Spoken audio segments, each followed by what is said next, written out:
Hello there, it's Ray.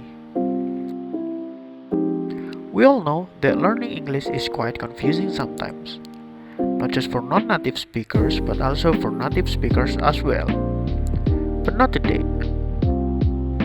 I will show you the easiest way and the most fun way to learn English. We are going to learn about adjective clause today. But before we jump into it, we need to know first what a clause is. So, what is a clause? A clause is a combination of words that makes up a sentence.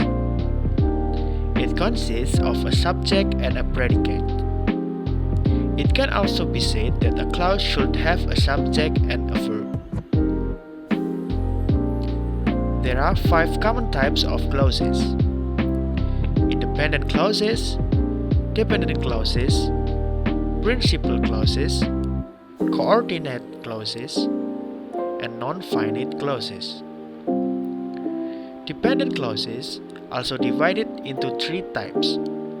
Those are noun clauses, adjective clauses, and adverb clauses.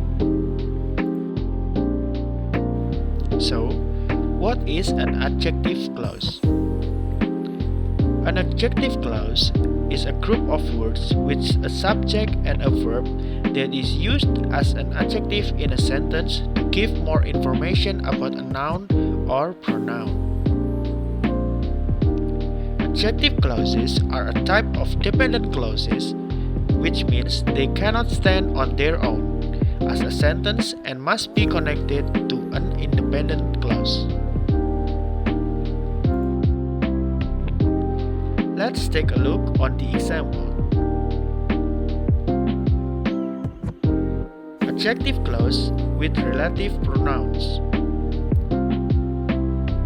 Jamie, who was late again today, sits next to me in English. There is the mountain that we are going to climb. In the second sentence, as we can see, the clause that we are going to climb is the adjective clause, which modifies the noun mountain.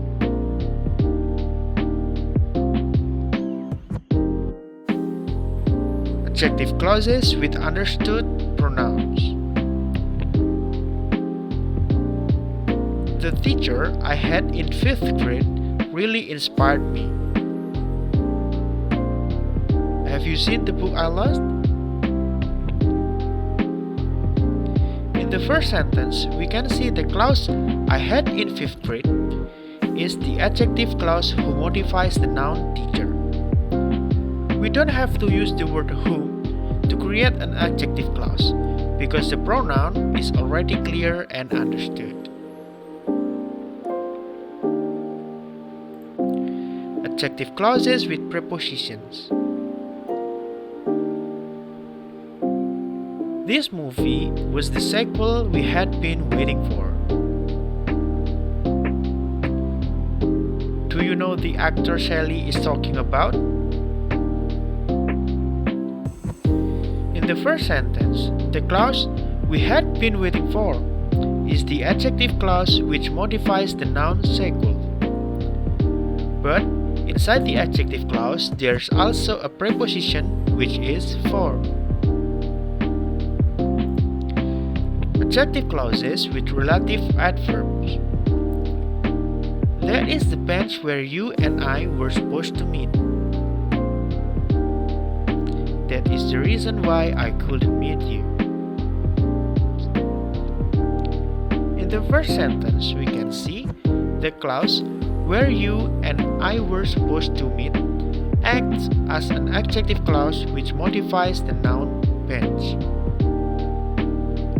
Inside the adjective clause, there's also a relative adverb being used, which is where.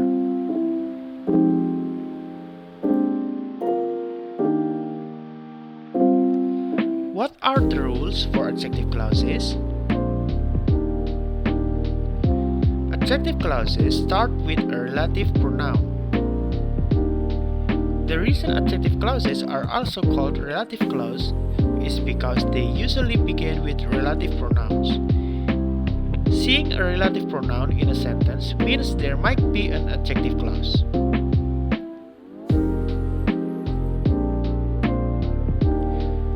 Adjective clauses need a subject and a verb.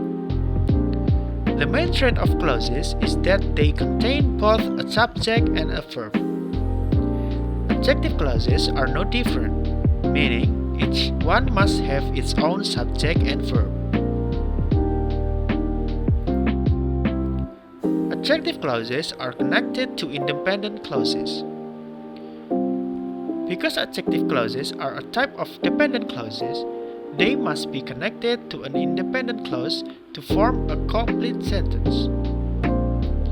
In other words, you cannot use adjective clauses alone.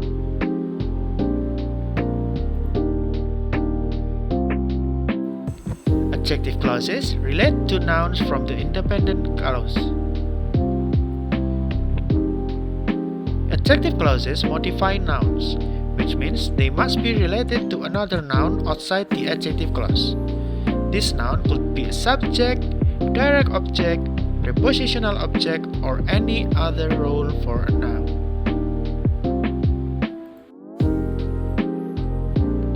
Adjective clauses come after the noun. Unlike normal adjectives that usually come before the noun they modify, adjective clauses nearly always come after it. This makes it fairly easy to identify which noun they modify.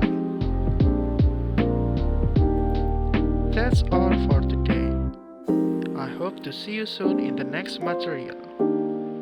Bye!